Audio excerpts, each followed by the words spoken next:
Field. तुमचं काय वेगळं मत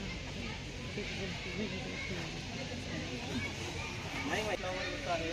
तुम्ही इथे भेंडी लावलेली आहे, तिथे टोमॅटो लावले, तिथे मुळा लावलेला आहे, तिथे वेगवेगळे लावलेले आहे. तर प्रत्येकजण वेगवेगळे तुम्हाला दिसत असेल की त्याचं पान थोडं वेगळं आहे, ह्याचं पान थोडंसं वेगळं आहे.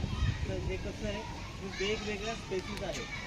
जसं ॲनिमल्समध्ये वेगवेगळ्या स्पेसीज असतात तसं झाडांमध्ये पण असतात आणि प्रत्येकाची रिक्वायरमेंट वेगवेगळी असते. माझी माती माझा देश हे सांगण्याचा प्रयत्न केला की बाबांनो मातीकडे लक्ष द्या. जर आपल्याला पुढे वाढायचं असेल, मोठं व्हायचं असेल तर मातीकडे लक्ष द्या. तीमध्ये पण जे तुम्ही देता, पाणी देता किंवा जे काही खतं देतात तर ते झाडाला पोचण्याचं काम ते मायक्रो ऑर्गॅनिझम करत असतात. आणि तिथे टोमॅटो त्याला फुलं आलेत, त्याला अजून फुलं नाही आले, त्याचा आम्हाला कड दिसत नाही आहे, म्हणजे अजून फुलकोबी दिसत नाही आहे, गड्डा दिसत नाही आहे. तर प्रत्येकाचा मॅच्युरिटी पिरियड हा अलग अलग असतो. म्हणजेच ह्याला 60-65 दिवस घेणार, ह्याला 40 ते 45 दिवस घेणार, त्याला 70 दिवस घेणार. समजून घेतलं पाहिजे.